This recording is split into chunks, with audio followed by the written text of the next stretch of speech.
కేసీఆర్ మీద కక్ష వీళ్ళందరికీ అని అంటే చంద్రబాబు పైన ఇంకొకడ కట్టుకోండి, కానీ కాళేశ్వరం కిందికి రావద్దు.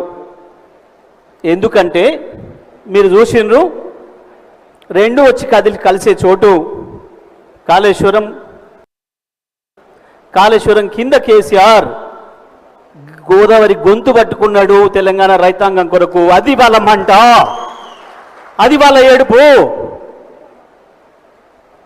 మెయిన్ గోదావరి మీదకి ఎప్పుడు రానియలే, జీవితం అంతా కుట్రలే చేసిండ్రు. రాజశేఖర రెడ్డి మరో కుట్ర చేసిపోయిండు. దుమ్ముగూడ నుంచి తీసుకొచ్చి నాగార్జున సాగర్ లేచి మేమే పారిశ్రామిక దొబ్బుతాం, తెలంగాణ రైతాంగానికి అక్కర లేదని ఒక దుర్మార్గానికి ప్లాన్ చేసిండు. బీజేపీ అంతకంటే ఎక్కువ దుర్మార్గమైన ప్రణాళిక చేసింది. పోచంపల్లి నుంచి ఇచ్చంపల్లి నుంచి వెళ్ళి మేము కావేరికి తీసుకుపోతాం, తమిళనాడు తీసుకుపోతామని. ఎవడబ్బ సొమ్ము కాదు, గోదావరి నీళ్లు తెలంగాణ ప్రజల హక్కు మాత్రమే. ఒక్క ఇంచు కదలనీయము, ఒక్క చుక్క నీళ్ళు తీసుకుపోనియమన్న పట్టుదల మన రైతాంగానికి రావాలి. మన హక్కులేదో మనం తెలుసుకోవాలి.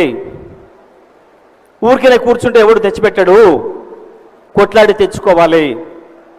ఎట్లయితే తెలంగాణ కొరకు కొట్లాడినమో,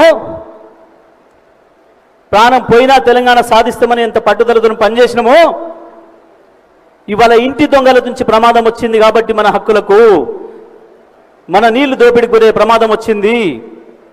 ఇంటి దొంగతోనే ప్రాణగండం వచ్చింది కాబట్టి ఇంటి దొంగలను ఇక్కడనే పాతరేయమని చెప్పి కాళోజీ ఏది చెప్పిండో అది చేసి తీరాలి. మనము తెలంగాణ రైతాంగం ప్రతి ఒక్కరు గుర్తుపెట్టుకోవాల్సింది అది. ఇవాళ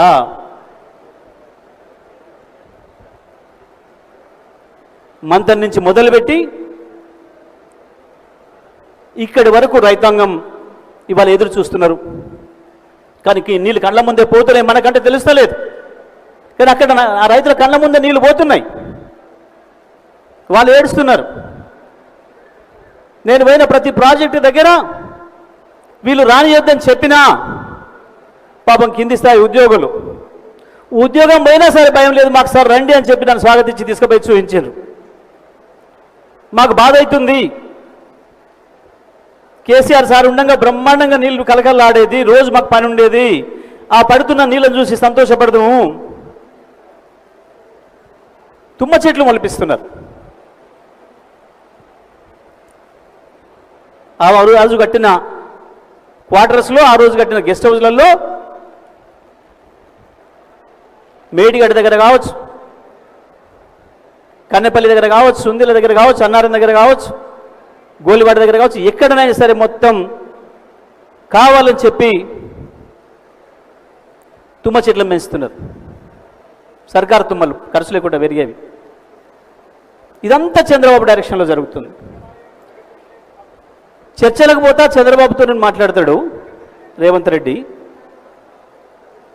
ఎవడైనా కొట్లాటకు వచ్చినంతో చర్చలు పెడతారు, తప్పులేదు. దొంగతనానికి వచ్చినంతో చర్చలు చేస్తాడు ఎవడన్నా ప్రపంచంలో? నీ ఇంట్లో దొంగతనంతో వచ్చినానికి, దొంగతనం కొరకు వచ్చినానికి కూర్చోబెట్టి చర్చ చేస్తావా? ఏమి దొబ్బిపోదామని వచ్చినావు, ఎంత దొబ్బిపోదామని వచ్చినావు, నా ఇంట్లో ఉన్న 10 తులాల బంగారం వేసుకుపోతావా, 5 ఉంచిపోతావా అని చర్చ చేస్తావా? చర్చలేంది చర్చలు? నీ హక్కును ఉపయోగించుకోవాలి. ఎక్కడైతే కొట్లాడాలో అక్కడ కొట్లాడాలి. అది వదిలిపెట్టి చర్చలు చేస్తా నేను. ఏం చర్చలు చేస్తావు? నీ బంద చర్చలు. కాళేశ్వరం అంటే ఏందో నీకు తెలియకపోయా, బడి కూడా తెలియకపోయా. దేవాదుల ఏ నది మీద ఉంది అని అడిగిన జ్ఞానం నీది. బనకసిరలు అంటే ఏంది, అది ఏ ఊర్లో ఉంది, తెలంగాణదా ఆంధ్రదా, ఉంటే అది ఏ జిల్లాదో తెలియకపోయా. ఏం చర్చలు చేస్తావు నువ్వు చంద్రబాబుతో? ఇంత నువ్వు పెట్టుకుంది ఎవరిని? చంద్రబాబు నాయుడు దగ్గర పనిచేసే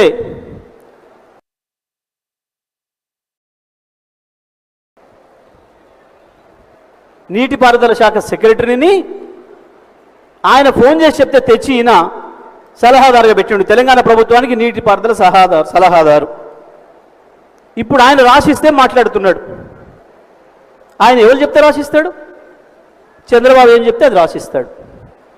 చంద్రబాబు చెప్తే రాసిచ్చే తెలంగాణ నీటి సలహాదారు ఈ గొప్ప జ్ఞాని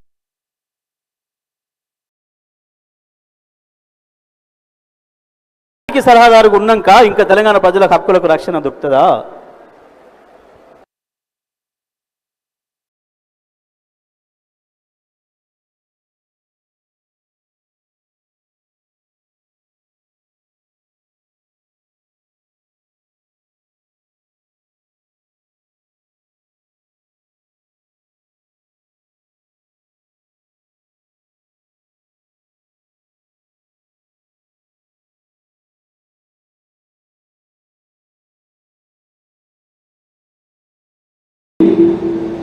దేన్ని కలిపి కాలుస్తారు అంటారు. ఆ పేరు ఎందుకు పెట్టిండు కేసీఆర్? ఎందుకు అక్కడనే ప్రాజెక్టు ప్రారంభం చేసిండు? అసలు ఉన్నదా లేదా? వీళ్ళు చెప్తున్నా మేడిగడ్డ బరాజ్ ఉందా పోయిందా, అన్నారం బరాజ్ ఉందా పోయిందా, సుందిల్ల ఎస్ఆర్ఎస్పికి ఏం జరిగింది ఒక్కసారి దాంట్లో పోయి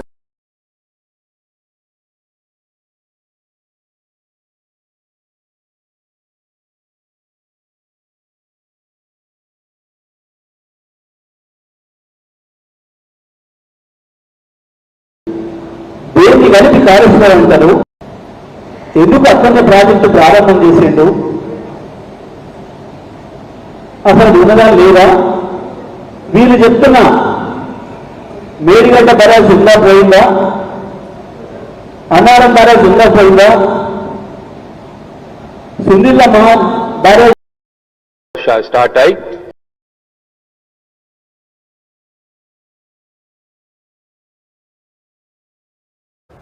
ఆయనకి కాళేశ్వరం చంద్రశేఖరరావు అని ఈ రోజు నుంచి నేను ఆయన అట్లానే పిలుస్తాను.